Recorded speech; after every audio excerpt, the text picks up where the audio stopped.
Hello student, welcome to our channel Gyan contributor. तो आपका जो माध्यमिक का एग्जामिनेशन होने वाला है 2023 में, वो होने वाला है फरवरी में। ठीक है, फरवरी 2023 में आप लोग माध्यमिक का 2023 वाला पेपर दोगे। ठीक है, यानी 2023 में आप लोग माध्यमिक का जो एग्जामिनेशन देने वाले हो वो फरवरी के महीने में देने वाले हैं। ठीक है, तो आज की इस वीडियो में मैं आपको यही बताने वाला हूं कि लास्ट 80 डेज, ठीक है, आपका जो एग्जाम आने वाला है, ठीक है, आपका जो एग्जाम आने वाला है उसमें लगभग मैं अगर मान के चलूं तो 80 दिन का लगभग आपके पास समय है। ठीक है, 80 दिन का टाइम आपके पास है। आज की इस वीडियो में मैं आपको यही बताऊंगा कि अभी से लेकर जो आपका जो एग्जाम का जो दिन है उसमें लगभग 80 दिनों के बीच में आप माध्यमिक एग्जामिनेशन की तैयारी आप किस तरह से कर सकते हो। आप इन 80 दिनों को एफिशिएंट तरीके से किस तरह से यूज करके आप माध्यमिक में एक अच्छा मार्क्स स्कोर कर सकते हो। ठीक है, तो इसी पे आज हमारी पूरी चर्चा रहेगी, पूरी बात रहेगी। ठीक है, कि लास्ट 80 दिनों में या लास्ट यूं समझ ली कि 75 डेज, ठीक है, या लास्ट अढ़ाई महीने में हम लोग माध्यमिक एग्जामिनेशन की तैयारी किस तरह से हम लोग कर सकते हैं। ठीक है, मैं आपको कुछ पॉइंट्स बताऊंगा। ठीक है, 80 दिनों का टाइम है आपके पास। ठीक है, ये बहुत ज्यादा क्रियोशियल हो जाता है, ये बहुत ही ज्यादा चिंता का बात तब हो जाता है जब बात होता है कि सिर्फ 50 दिन बाकी है। ठीक है, फिलहाल आपके पास 80 दिनों का टाइम है, आप अच्छे से तैयारी कर सकते हैं। ठीक है, तो मैं कुछ पॉइंट्स के जरिए आपको बताने की कोशिश करूंगा। अभी नवंबर का महीना चल रहा है और नवंबर के महीने में आप लोगों में से बहुत सारे लोगों ने अपना सिलेक्शन हो सकता है एग्जाम दे दिया हो। सिलेक्शन का एग्जाम जो आपके स्कूल में होता है, ठीक है, सिलेक्शन का एग्जाम दे दिया होगा, कुछ का बाकी होगा, कुछ का अभी चल रहा होगा। ठीक है, तीन बातें हो सकती है। तो फिलहाल मैं सिलेक्शंस की बात नहीं कर रहा हूं, मैं बोर्ड एग्जाम्स की बात कर रहा हूं कि बोर्ड एग्जाम जो आप लोग दोगे फरवरी के महीने में 2023 में, ठीक है, उसका तैयारी आप लोग किस तरह से एफिशिएंट तरीके से आप लोग कर सकते हो। ठीक है, पहला जो मेरा पॉइंट है वो है PYQ, यानी प्रीवियस ईयर क्वेश्चन। ठीक है, यानी पिछले साल के जो क्वेश्चंस थे उनको आप देखकर एक आइडिया लगा सकते हो कि माध्यमिक में जो क्वेश्चंस आते हैं, चाहे वो शॉर्ट हो या लॉन्ग हो, किस चैप्टर से कितना आता है और किस तरह का क्वेश्चन हमसे पूछा जा सकता है माध्यमिक एग्जामिनेशन में। ठीक है, आप लोगों को 2017, 18, 19 और 20 का पेपर को लर्न कर लेना है। ठीक है, 2017, 18, 19, 20, 21 में एग्जाम हुआ ही नहीं था। ठीक है, 21 का एग्जाम नहीं हुआ था माध्यमिक का, और 22 में जो एग्जाम हुआ था वो रेड्यूस सिलेबस में हुआ था एग्जाम। ठीक है, यानी एग्जाम जो हुआ था 2022 में, इसी साल जो माध्यमिक जो दिया है वो रेड्यूस सिलेबस था, यानी 30 to 35% सिलेबस रेड्यूस किया गया था। काफी कम चैप्टर्स आए थे। फॉर एग्जाम्पल ज्योग्राफी में जितने भी चैप्टर्स है, 6 चैप्टर है, उनमें सिर्फ 2 ही चैप्टर आया था, पहला और 5वां। ठीक है, एक मिसाल के तौर पर मैंने आपको बताया। तो 2017, 18, 19, 20 इनका आप क्वेश्चन का हार्ड कॉपी आप ले सकते हो। ठीक है, इसका बुक भी आता है, क्वेश्चन का बुक भी आता है, या आप कहीं से भी अरेंज कर सकते हो। ठीक है, 2017, 18, 19, 20 का पेपर ले लो। फॉर एग्जाम्पल हिस्ट्री या ज्योग्राफी का हिसाब से मैं आपको बताता हूं। सपोज मान लीजिए आपने हिस्ट्री का चारों साल का पेपर देखिए, 17, 18, 19, 20। ठीक है, और इन चारों में आप देखोगे कि कुछ ना कुछ क्वेश्चन पिछले साल से रिपीट हो रहा है। 18 में आप देखोगे कि 17 का कुछ क्वेश्चन रिपीट होता है। तो कहने का मेरा मतलब यह है कि माध्यमिक का एग्जामिनेशन जो है ना, वो इतना भी ज्यादा टफ नहीं होता है कि यूपीएससी का लेवल का क्वेश्चन कर लेगा आपसे, या कभी क्वेश्चन रिपीट ही नहीं करता, ऐसा बात भी नहीं है, रिपीट होता है। ठीक है, माध्यमिक में क्वेश्चन रिपीट होता है। आप जब अच्छे से पेपर को एग्जामाइन करोगे, देखोगे, ठीक है, तो आपको समझ में आएगा कि हाँ, माध्यमिक जो है वो अपना क्वेश्चन को बार बार रिपीट भी करता है। ठीक है, फॉर एग्जांपल 19 में 17 का भी क्वेश्चन आ जाता है, 18 का भी क्वेश्चन आ जाता है, 20 में आप देखोगे तो तीनों साल से हो सके 1 क्वेश्चन, 2 क्वेश्चन, 3 क्वेश्चन, इस तरह से करके देते। शॉर्ट में, लॉन्ग में भी आता है, ऐसा बात नहीं, लॉन्ग में भी रिपीट करता है। ठीक है, तो कहने का मेरा मतलब यह है कि आपको अगर एग्जाम अच्छे से देना है, अच्छा मार्क्स अगर आपको स्कोर करना है, तो आप PYQ जरूर करें। ठीक है, PYQ बहुत हेल्प करेगा। दूसरा जो मेरा मेन पॉइंट है, बहुत ही ज्यादा मेन पॉइंट है, इसको आप ध्यान में रखिएगा। ठीक है, टेस्ट सीरीज, टेस्ट आपको देते रहना है। ठीक है, मिसाल के तौर पर देखिए, टेस्ट सीरीज से मेरा क्या मतलब है। अभी नवंबर का महीना चल रहा है, जैसे कि मैंने बताया, आप में से बहुत लोगों ने अपना सिलेक्शन दे दिया होगा, कोई अपना सिलेक्शन दे रहा होगा, किसी का सिलेक्शन होने वाला है, एंड में होगा।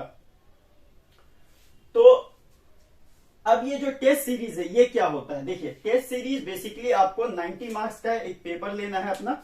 फॉर एग्जांपल मान लिया आप ज्योग्राफी का टेस्ट देना चाहते हो कि हाँ, मैं कितना जानता हूं, मैं माध्यमिक के लिए रेडी हूं या नहीं। स्कूल में जो आपका सिलेक्शन एग्जाम लिया जा रहा है वो भी यही साबित करने के लिए लिया जा रहा है कि क्या आप माध्यमिक के लिए रेडी हो या नहीं हो। कुछ होते हैं, कुछ नहीं होते हैं, ठीक है। तो टेस्ट सीरीज में क्या होता है, देखिए अभी नवंबर का महीना चल रहा है, दिसंबर का शुरू होते ही मार्केट में बहुत सारे बुक्स आ जाते हैं, ठीक है। एक आता है WBHA करके बुक आता है, ठीक है। पहले मैं किताब का आपको नाम बता दूं, उसके बाद आता है मार्टिन महतो। इन सारी किताबों को आप कर सकते हो। एक आता है रे एंड मार्टिन, ठीक है। रे एंड मार्टिन हम लोगों के टाइम में आता था, अभी आता है या नहीं पता नहीं, लेकिन मार्टिन महतो और WBHA जरूर आता है, ठीक है। अब इसमें क्या है इसको समझे। मार्टिन महतो और WBHA या रे एंड मार्टिन में क्या होता है ना, वेस्ट बंगाल के जो टॉप के स्कूल्स होते हैं, ठीक है, टॉप के स्कूल जैसे कि सेंट लॉरेंस, ठीक है, saint Lawrence, south point high school, ठीक है, Gokhale memorial high school, Hindu school, Patha Bhavan, ठीक है। ये सारे जो टॉप के स्कूल होते हैं, नेशनल स्कूल, उसके बाद बहुत सारे हैं, ठीक है, उतना स्कूल का मैं नाम नहीं लेना चाहूंगा। ये सारे स्कूल में जाहिर सी बात है सिलेक्शन का एग्जाम तो होता ही होगा। यहाँ पे 90 मार्क्स से जैसे आपका हो रहा है वैसे उन लोगों का भी होता होगा, ठीक है। तो 90 मार्क्स से उन लोगों का एग्जाम होता है। अब इस बुक में क्या रहता है, इन सारे बुक्स में इन्हीं सारे स्कूल का 90 मार्क्स का जो एग्जाम होता है ना, वही उसको बुक में दे देता है। अब इस बुक को खरीदने का बहुत सारा एडवांटेज है, ठीक है। सबसे पहले तो मान लीजिए इस बुक में मान लीजिए 20 से 25 स्कूल का, ठीक है, 20 से 25 स्कूल का पेपर दिया हुआ रहेगा, हर सब्जेक्ट का, सातों सब्जेक्ट का, ठीक है। 7 सब्जेक्ट का था ना, ठीक है, सातों सब्जेक्ट का पेपर दिया हुआ रहेगा। तो 20 से 25 स्कूल का पेपर दिया हुआ है और आप हर स्कूल का पेपर को आप देखना, ठीक है। तो उसमें आपको मिलेगा कॉमन क्वेश्चन, ठीक है। और इसी बुक के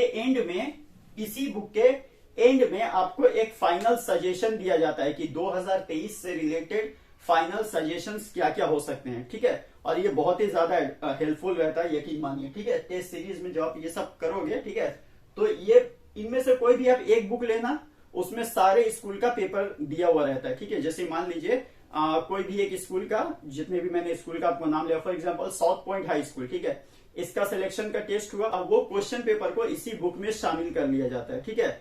और बुक के एंड में एक फाइनल सजेशन दे दिया जाता है जिसको आप फॉलो कर सकते हो, ठीक है। और जैसे कि आपने 4-5 स्कूल का देखा, अब आप ध्यान दोगे तो हर स्कूल का दूसरे स्कूल के क्वेश्चन में आपको कॉमन मिलेगा क्वेश्चन, ठीक है। मतलब ये क्वेश्चन इस स्कूल में भी आया है, इस स्कूल में भी आया है, इस स्कूल में आया है। और ऑब्जेक्टिव का क्या है ना, देखिए जब आप ऑब्जेक्टिव क्वेश्चन, फॉर एग्जांपल आप MCQ लर्न कर रहे हो, ठीक है, MCQ मल्टीपल चॉइस क्वेश्चन, ठीक है। तो एक दिन में 50 से 100 MCQ याद करना कोई बहुत बड़ी बात नहीं है, ठीक है।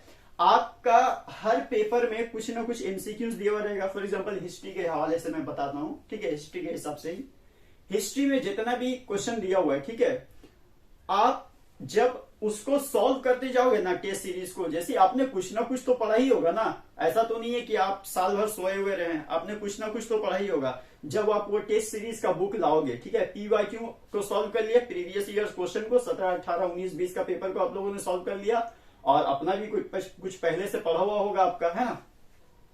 और अब जब आप उस टेस्ट सीरीज को सॉल्व करोगे तो आपको बहुत ज्यादा आइडिया मिलेगा, आपको क्वेश्चन जबानी याद हो जाएगा, यकीन मानिए, ठीक है। आपको क्वेश्चन जो है वो जबानी याद हो जाएगा कि अरे ये क्वेश्चन ये तो इस चैप्टर का है।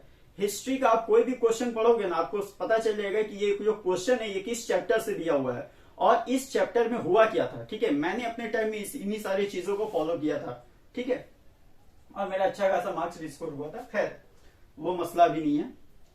तो टेस्ट सीरीज का बुक खरीद लें और उसको सॉल्व करें, ठीक है। PYQ पहला हो गया, उसके बाद दूसरा हो गया टेस्ट सीरीज, ठीक है। उसके बाद है, देखिए नंबर 3 है डिफरेंट टाइप्स ऑफ सजेशन।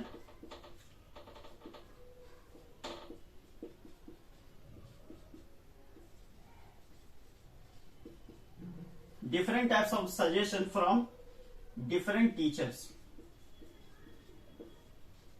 ये मैं क्या है मैं बताना चाहूंगा आप लोगों को। देखिए मैं जब अपने स्कूल में पढ़ता था, ठीक है, तो मेरा कुछ दोस्त भी था जो दूसरे स्कूल्स में पढ़ता था, तो वो जो स्कूल में पढ़ता था, मेरा दोस्त जिस स्कूल में पढ़ता था, वहां पे जो टीचर्स थे वो बहुत ही ज्यादा क्वालिफाइड टीचर्स थे, ठीक है, क्योंकि मैं प्राइवेट स्कूल में पढ़ता था। प्राइवेट स्कूल के जो टीचर्स होते हैं वो इतना ज्यादा क्वालिफाइड नहीं होते हैं। और जबकि मेरा जो दोस्त था वो गवर्नमेंट स्कूल में पढ़ता था, और वहां के टीचर्स का पास अच्छा खासा एक्सपीरियंस होता है, ठीक है, क्योंकि गवर्नमेंट नौकरी उसको ऐसे ही नहीं मिल गई है, ठीक है, तो उनके पास एक्सपीरियंस बहुत ज्यादा होता है। तो उस टीचर्स में, ठीक है, वो वहां के जो हेड मास्टर थे वो हिस्ट्री के स्पेशलिस्ट थे, ठीक है, यानी हिस्ट्री उनका सब्जेक्ट था। तो उन्होंने हिस्ट्री का एक सजेशन जारी किया, फैलाया, ठीक है, क्योंकि लगभग जितने भी एक्सपीरियंस टीचर होते हैं वो माध्यमिक का सजेशन अपने हिसाब से बना देते हैं, ठीक है, और अपनी स्कूल्स में और बाकी सब जगहों पर भी बंटवा देते हैं ताकि बच्चों को मदद मिल सके। इनसे उनका कुछ बिगड़ेगा नहीं, उससे उल्टा उनको बहुत ज्यादा पुण्य मिलेगा, ठीक है। तो वो अपना एक फाइनल सजेशन उन्होंने बनाया और मेरे दोस्त ने मुझे लाके दिखाया। तो मैंने जब उस सजेशन को देखा कि इसके सर ने लिख के दिया, तो मैं उनके सर की बहुत ही ज्यादा इज्जत करता था। तो जब मैंने उनका सजेशन देखा तो बहुत सारा मुझे कॉमन मिलने लगा। मैंने PYQ सॉल्व करके रखा था, ठीक है। अच्छा, एक बुक आता है, ठीक है, लास्ट 5 ईयर सॉल्व बोल के ऐसा बुक आता है। आप मार्केट में जाओगे ना तो आपको मिलेगा, ठीक है। जैसे कि आप 17, 18, 19, 20 का पेपर तो आप सॉल्व कर लोगे, लेकिन हो सकता है इसमें आपको बहुत ज्यादा दिक्कत हो कि अरे पेपर तो है लेकिन आंसर नहीं। अब आंसर ढूंढेंगे तो टाइम बहुत ज्यादा कंज्यूम होगा। तो इसका भी एक हल है कि एक मार्केट में एक बुक आता है, ठीक है, उर्दू वर्जन आता है, इंग्लिश वर्जन आता है, हिंदी वर्जन आता है और बंगाली वर्जन भी आता है, ठीक है। सारा वर्जन का बुक अवेलेबल है मार्केट में। लास्ट 5 ईयर सॉल्व बोल के एक बुक रहता है, ठीक है। उसमें आपका 4 साल या 5 साल का सॉल्व पेपर रहता है, ठीक है, यानी सब सब्जेक्ट का 5 साल का या 4 साल का आपको सॉल्व पेपर उसमें उस बुक में रहता है। लगभग इतना मोटा बुक रहेगा, उसमें 4 साल या 5 साल का, ठीक है, क्योंकि इसका तो 4 ही साल हुआ है ना इस सिलेबस का। 16 में तो सिलेबस वो खत्म हो गया था, 17 में ये नया सिलेबस आया, 17, 18, 19, 20, 21 में एग्जाम हुआ ना, या 22 में जो हुआ वो रिड्यूस सिलेबस हुआ, ठीक है। तो 4 ही साल का उसमें रहेगा, 5 साल का रहेगा भी तो क्या दिक्कत है। तो आप लास्ट 5 ईयर सॉल्व वाला जो सॉल्व उसमें सॉल्व रहता है, मतलब उसमें क्वेश्चन भी रहेगा और आंसर भी रहेगा, ईयर देके सारा सब्जेक्ट का, ठीक है। तो ये वाला बुक आप ले सकते हो, बहुत हेल्प करेगा। तो मैंने प्रीवियस ईयर क्वेश्चन मैंने सॉल्व करके रखा था। मार्टिन रेन मार्टिन, मेरे टाइम में रेन मार्टिन था, ठीक है, मैंने मार्टिन में तो नहीं लिया था, ठीक है, रेन मार्टिन मैंने लिया था। और मैं लगभग रोजाना एक स्कूल का कोई भी 1 या 2 सब्जेक्ट है। ऐसा नहीं कि मैं बहुत ज्यादा पढ़ाकू था, मैं बिल्कुल भी बहुत ज्यादा पढ़ाकू नहीं था। मैं कोई भी एक बुक एक स्कूल का लेता था, ठीक है, और उसमें से जो मेरा फेवरेट सब्जेक्ट था, हिस्ट्री हो गया, ज्योग्राफी हो गया, मैं पहले उसको सॉल्व करता था। मैथ से मुझे बहुत ज्यादा डर लगता था, ठीक है, तो मैथ्स भी थोड़ा थोड़ा मैं प्रैक्टिस करता रहता था। तो कहने का मतलब है, जब आप 1 स्कूल, 2 स्कूल, 3 स्कूल, जब आप 3 से 4 स्कूल का सॉल्व कर लोगे ना, तो आपको बाकी सारे स्कूल का कॉमन मिलने लगेगा, कॉमन, ठीक है। यानी मान लिया पहले मैंने 4 स्कूल का सॉल्व किया, 4 स्कूल, ठीक है। 5वां स्कूल से क्या होगा कि आपको 10 क्वेश्चन में से 5-6 क्वेश्चन तो आपको पिछला का ही मिल जाएगा, ठीक है। तो आपको करना कितना है, 3-4 क्वेश्चन। अब आप जब आप सॉल्व करने लगोगे तो आपको कुछ रेयर क्वेश्चन मिलेंगे। रेयर क्वेश्चन का मतलब ये होता है कि उस क्वेश्चन को ना आपने बुक में देखा, ना आपके टीचर्स ने कभी पढ़ाया, यहां तक कि मैंने भी नहीं पढ़ाया होगा, मैं तो बहुत छोटा हूं, ठीक है, ना मैंने कभी पढ़ाया, ना आपके स्कूल के टीचर्स ने पढ़ाया होगा, और ना ही आपने अपने बुक में पढ़ा होगा। लेकिन वो क्वेश्चन उस स्कूल से आया है, माध्यमिक में भी वो नहीं आया, ठीक है, 17, 18, 19, 20 का माध्यमिक में भी वो नहीं आया, लेकिन वो क्वेश्चन उस स्कूल में आया है, ठीक है। तो चांसेस है कि ये क्वेश्चन भी माध्यमिक में आ सकता है। बहुत ज्यादा चांसेस नहीं होता है, कम चांसेस होते हैं, ठीक है। रेयर क्वेश्चन का मतलब ये होता है कि उस क्वेश्चन को आपने कभी देखा ही नहीं, कभी जाना ही नहीं, आपको किसी ने पढ़ाया ही नहीं, कहां से आ गया भाई ये क्वेश्चन, किस चैप्टर से, ये भी आपको पता नहीं रहेगा। तो उस तरह के क्वेश्चन को आप जरूर नोट करें, ठीक है। कम ही रहता है, बहुत ज्यादा नहीं रहता है, ठीक है। तो उस क्वेश्चन को आप नोट करें, और अगर हो सके तो उसका आंसर आप पता करने की जरूर कोशिश करें, ठीक है। तो ये था 3 नंबर वाला कि अगर आपका कोई दोस्त का सर, ठीक है, या कोई एक्सपीरियंस टीचर अगर कोई सजेशन जारी करता है, ठीक है, लिख के देता है कि हाँ ये सारे क्वेश्चन आने वाले माध्यमिक एग्जामिनेशन में बहुत ज्यादा इंपॉर्टेंट है, तो आप उनको जरूर फॉलो करें। उसके बाद जो मेरा चौथा पॉइंट है वो ये है कि फॉलो योर टीचर्स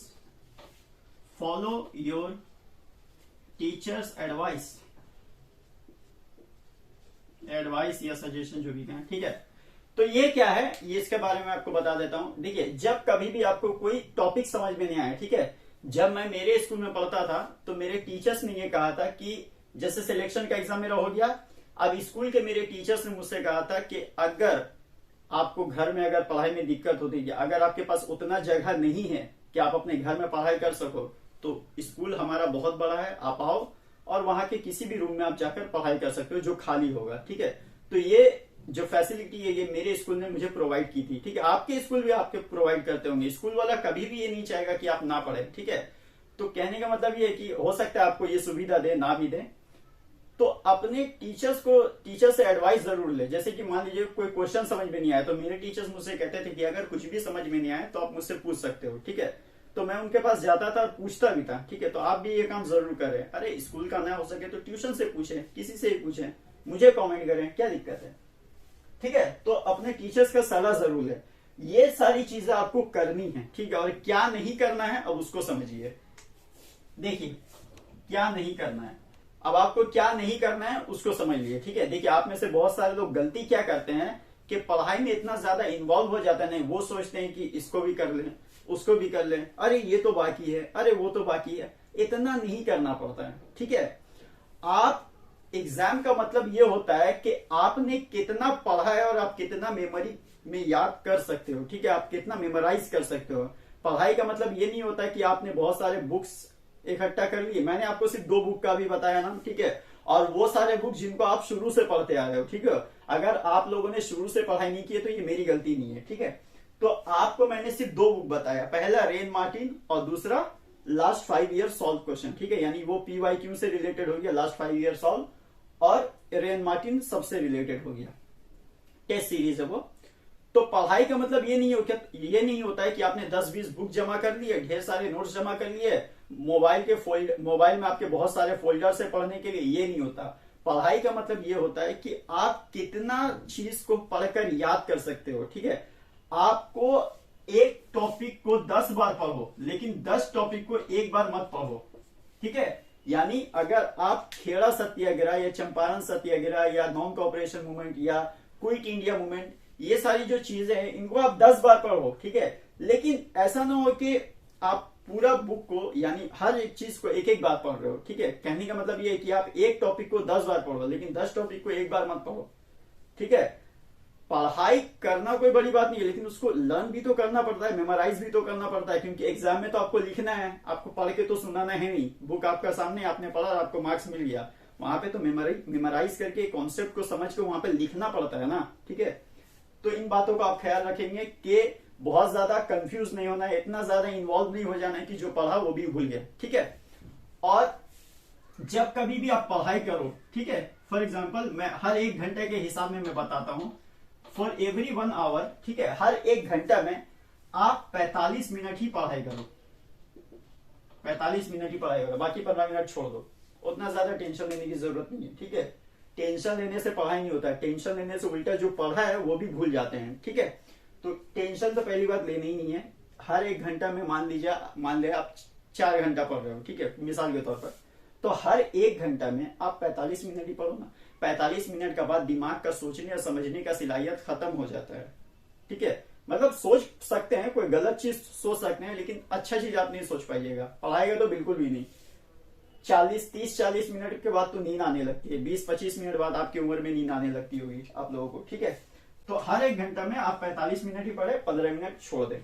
और तीसरा चीज जो मैं बताना चाहूंगा जो आपको नहीं करना चाहिए, ठीक है, कि जैसे अब एग्जाम होने वाला है फरवरी के महीने में, ठीक है, स्टार्टिंग में, ये फरवरी के स्टार्टिंग में ही है, तो आपको क्या करना है कि लास्ट के 4-5 दिन में कुछ नया नहीं पढ़ना है। लास्ट 4, जैसे मान लिया अब एग्जाम का 4-5 दिन बाकी है, एकदम करीब आ गया है, तो आपको ऐसा नहीं है कि वहां से आपके दोस्त ने फोन किया कि अरे ये नहीं पढ़ा, वो फोन कर रहा है, अरे ये नहीं पढ़ा, अरे साइंस का ये छूट गया, अरे मैथ्स का ये तो छूट गया, बहुत इंपॉर्टेंट है, मत करो। कुछ इंपॉर्टेंट नहीं है। वो गारंटी दे सकता है कि ये आएगा, नहीं दे सकता है गारंटी, फायदा। तो फिर लास्ट का जो 4-5 दिन है उसमें आप कुछ भी नया मत पढ़ो, जो पढ़ा ठीक है, ओके, जो होगा देख लेंगे, नया पढ़ के भी क्या कर लेंगे। ये दिमाग है, कोई अंदर में बैग तो है नहीं जो चैन खोला और सामान को डाल दिया, ऐसा तो कोई बात है नहीं। दिमाग को तो मेमोराइज करना पड़ता है ना। बैग तो है नहीं जिसमें ठूस के जितना चाहा सामान भर लिया, ठीक है, ऐसा नहीं होता ना।